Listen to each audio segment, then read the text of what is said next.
l'aube de ce 10 août 1792 ne ressemblait à aucune autre que Paris n'avait vue auparavant.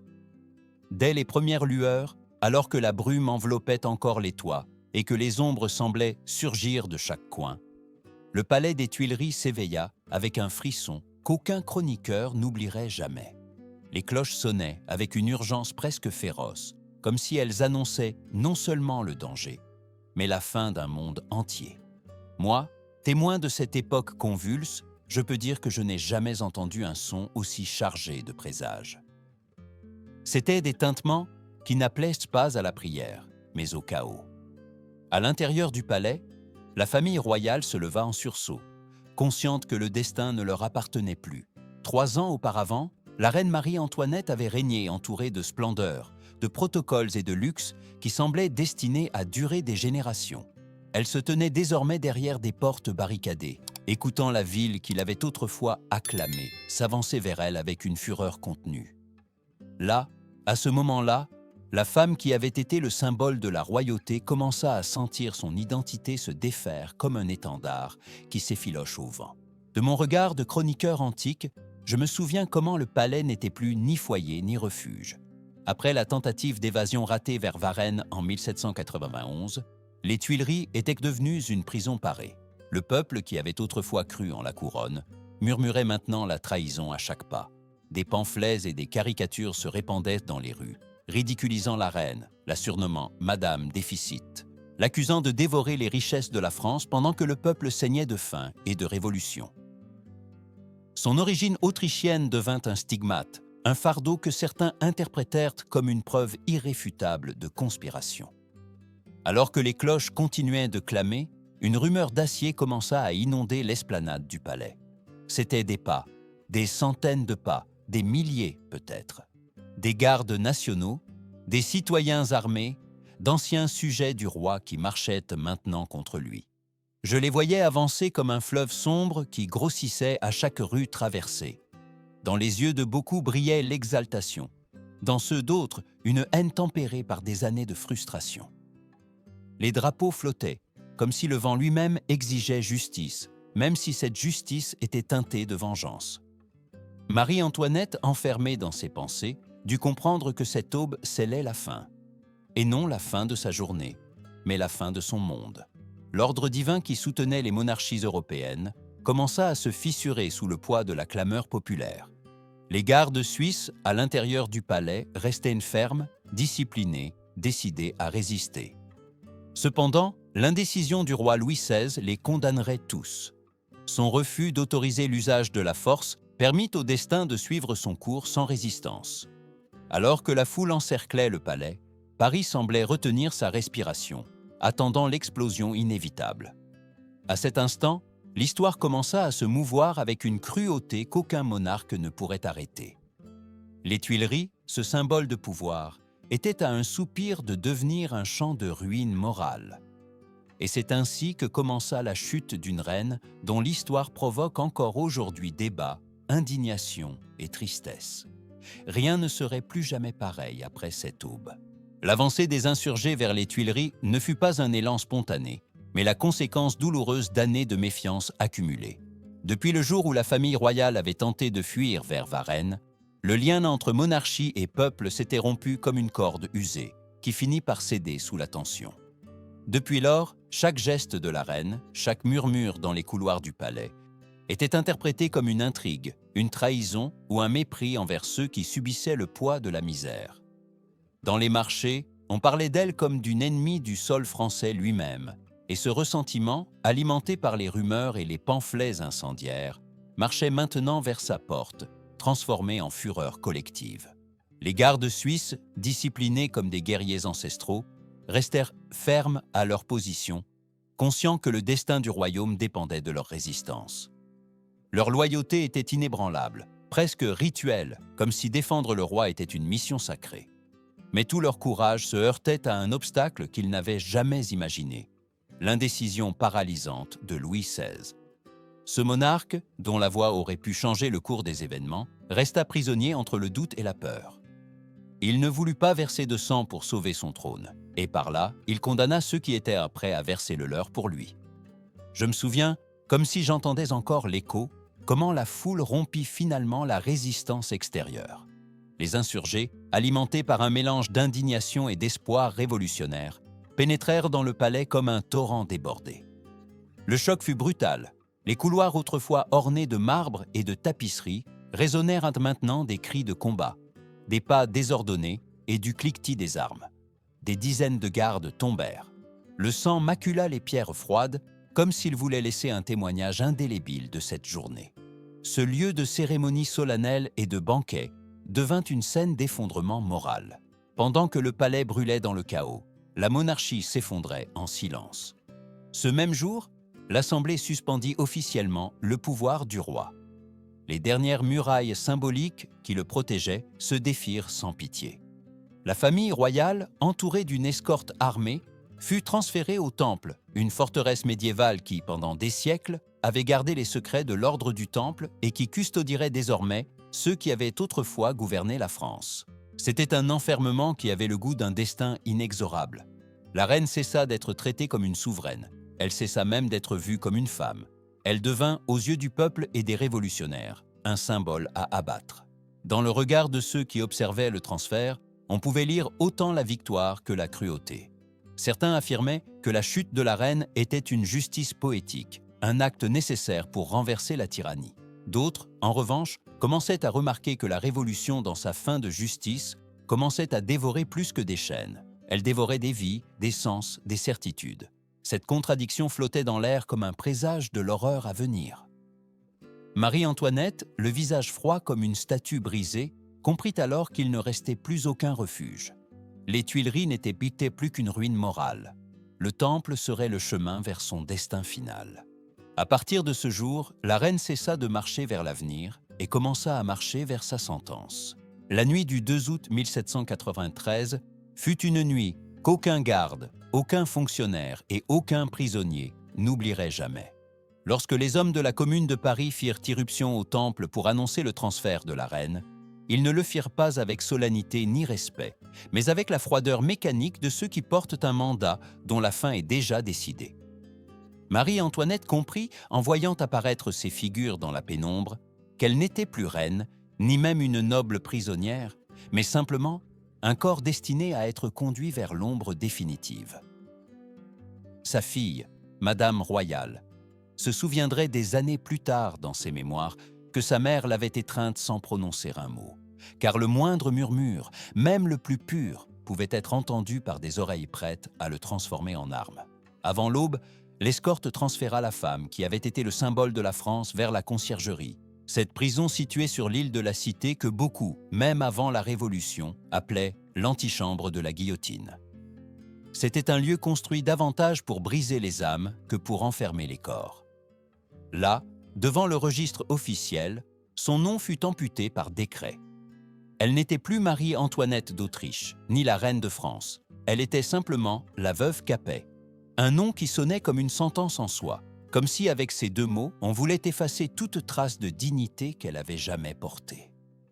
La cellule qui lui fut assignée était un espace misérable, enfermé entre des murs de pierre humide qui semblaient suer le froid toute la nuit. Elle mesurait à peine quelques pas de large, s'inclinant sur la rivière, comme si l'eau elle-même voulait la réclamer. Le sol était couvert de paille rance, et l'air, saturé de l'odeur des corps et de la moisissure, devenait plus lourd à chaque respiration. Selon les plans conservés et les témoignages de l'époque, c'était un espace si étroit que même les rats passaient par les fissures, comme s'ils étaient les maîtres des lieux. Le chroniqueur médiéval que je suis ne peut s'empêcher de comparer ce réduit à une niche prématurée, une anticipation de la tombe où le silence est loi. Pour s'assurer qu'il n'y aurait aucune tentative de communication ni de geste considéré comme clandestin, 2 gendarmes restaient dans sa cellule jour et nuit, la regardant sans relâche, même lorsqu'elle tentait de se changer ou de se nettoyer. Il n'y avait pas d'intimité, il n'y avait pas d'humanité. Son corps fut exposé au regard constant, comme si chacun de ses souffles devait être contrôlé par la Révolution. Les témoignages de l'officier Michonis confirment cette surveillance sans trêve, un tourment psychologique qui aurait brisé n'importe qui, mais la reine résista dans un silence qui semblait fait d'acier fracturé. Les médecins qui réussirent à l'examiner avec des permissions limitées et sous surveillance décrivirent son état comme alarmant. Hémorragies utérines, amaigrissement extrême, épuisement profond. La souffrance physique était réelle, palpable, mais plus dévastateur encore était l'épuisement mental. Et tout cela se produisait pendant que les yeux du peuple exigeaient davantage. Chaque jour, son visage perdait de sa couleur. Chaque nuit, son esprit recevait un coup différent. Fin septembre, la transformation était si évidente que même des observateurs étrangers, comme l'ambassadeur britannique Lord Gower, rapportèrent que ses cheveux, autrefois symbole d'élégance royale, étaient devenus complètement blancs. Pourtant, au milieu de cette détérioration qui semblait sans fond, il y a un instant de résistance intime.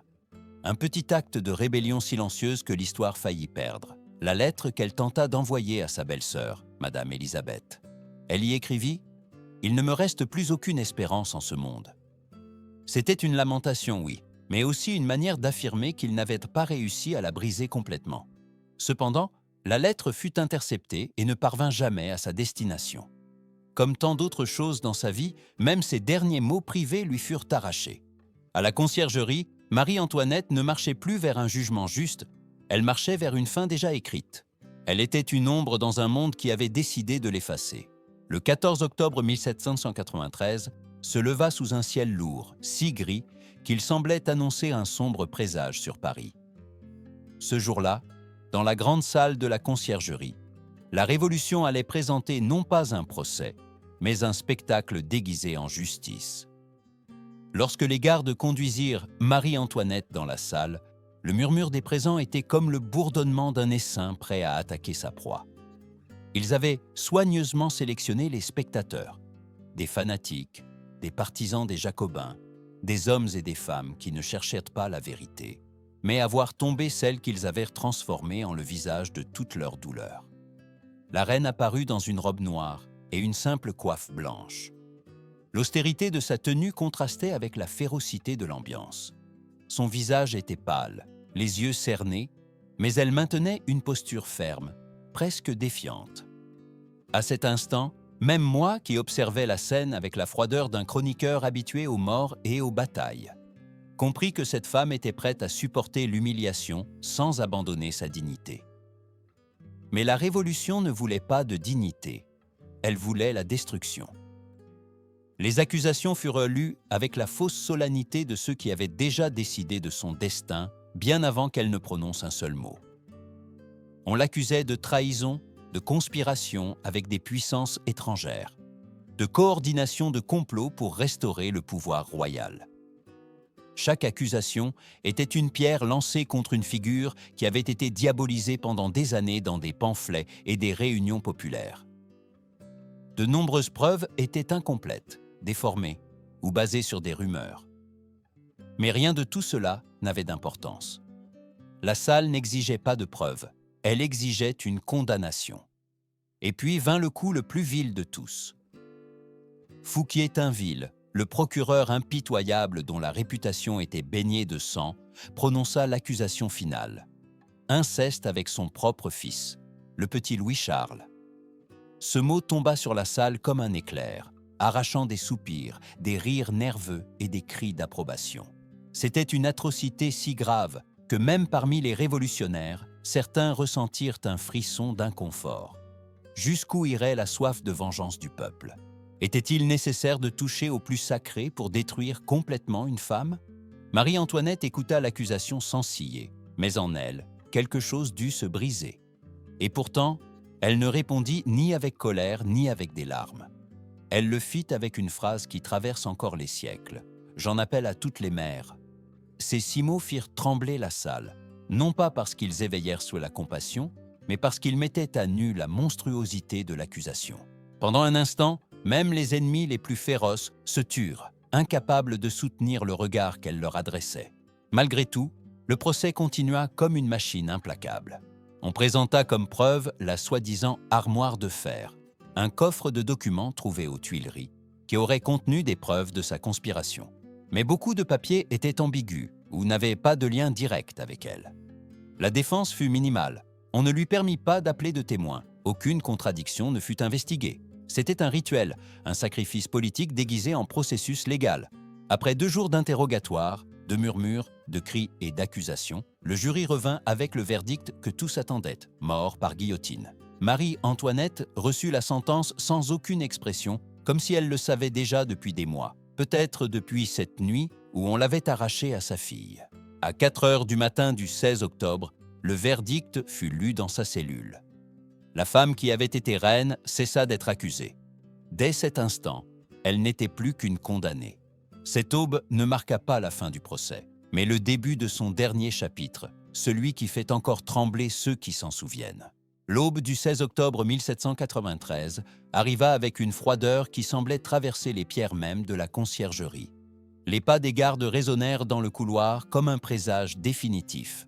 Lorsqu'ils entrèrent dans la cellule, Marie-Antoinette n'était plus reine, ni symbole, ni accusée. Elle était simplement une femme qui allait être conduite vers la mort.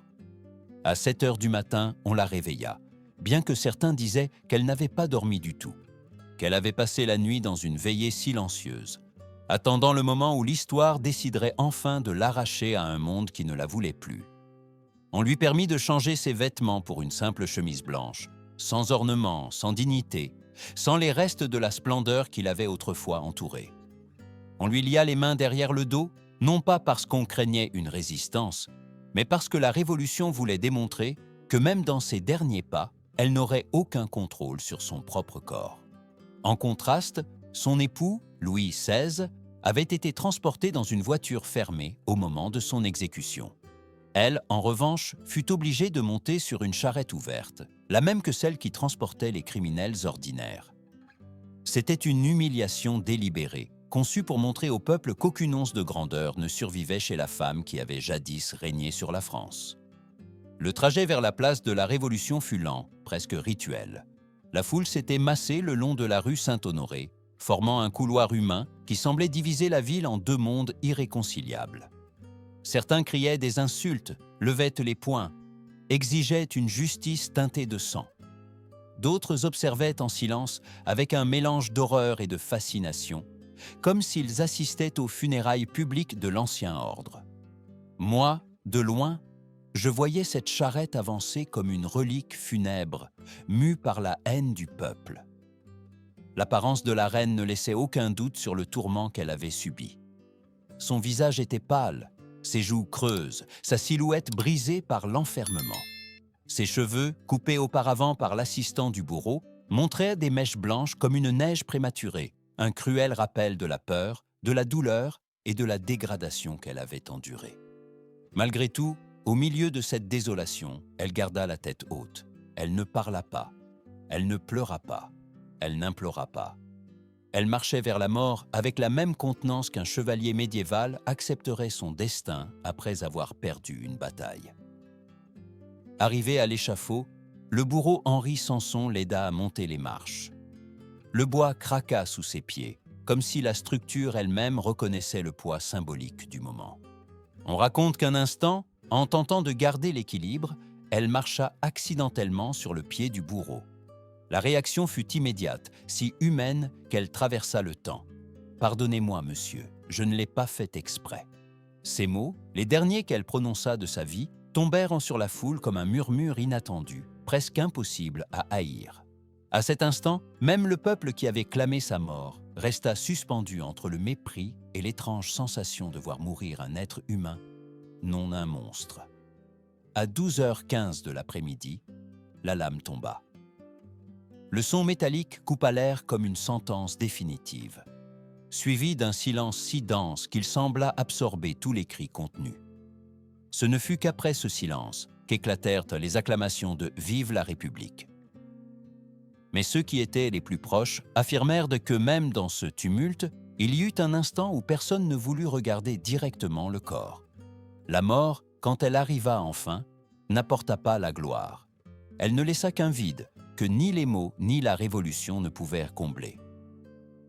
Le corps se fut placé dans un cercueil simple, sans nom, sans symbole. Il fut enterré dans une fosse commune au cimetière de la Madeleine, aux côtés d'autres condamnés de ces jours sombres.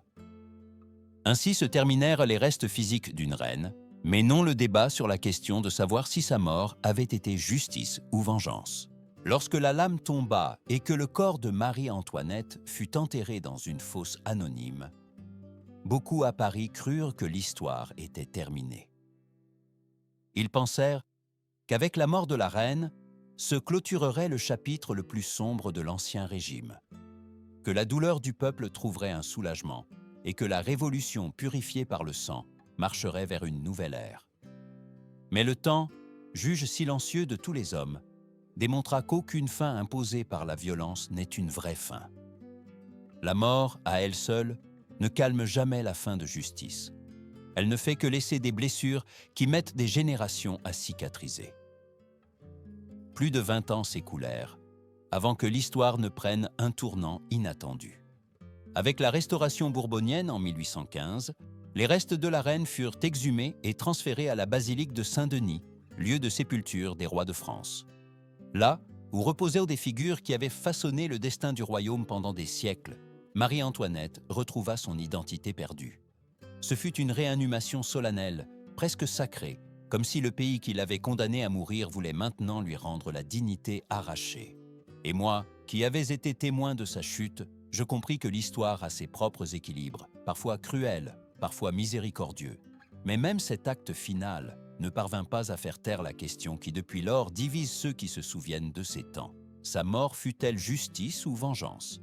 Certains assurent bien qu'elle était inévitable, nécessaire, la seule manière de renverser un système construit sur des privilèges héréditaires. D'autres soulignent que la Révolution, dans sa fureur, devint ce qu'elle avait juré de détruire, dévorant non seulement une reine, mais sa propre âme. La vérité, comme cela arrive si souvent, se trouve dans l'ombre, dans ces régions où l'émotion humaine se mêle au jugement historique. Ce qui est certain, c'est que la fin de Marie-Antoinette laissa une marque indélébile sur l'esprit de la France. Sa vie, transformée en symbole d'opulence pour les uns et d'injustice pour les autres, finit par montrer quelque chose de bien plus profond, que le pouvoir, aussi grand qu'il puisse paraître, ne peut échapper au jugement du peuple, et que le peuple, quand il déchaîne sa fureur, n'est pas non plus libre de tomber dans des excès que l'histoire ne pardonne jamais. La Révolution affirma que sa mort apporterait la liberté, mais ce qu'elle apporta fut une réflexion éternelle sur la ligne mince qui sépare la justice de la vengeance. Et ainsi, en se souvenant de ces dernières paroles, écrites dans la lettre destinée à Madame Élisabeth le matin de son exécution, on comprend la dimension humaine derrière le mythe. Je pardonne à tous mes ennemis. Je meurs dans l'espérance que ma mort unisse mes enfants. Dans cette phrase, plus sincère que n'importe quelle proclamation politique, réside la vérité finale.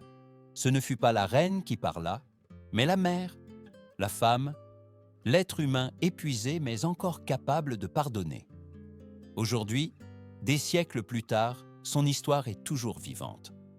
Non pas parce qu'elle célèbre la chute d'une monarchie, ni parce qu'elle exalte la fureur révolutionnaire, mais parce qu'elle nous oblige à regarder en face ce dont nous sommes capables lorsque nous croyons avoir la raison absolue. Devant la tombe de Marie-Antoinette, nous ne jugeons pas seulement une reine, nous nous jugeons aussi nous-mêmes. Et maintenant, en clôturant cette histoire, je t'invite à réfléchir sincèrement.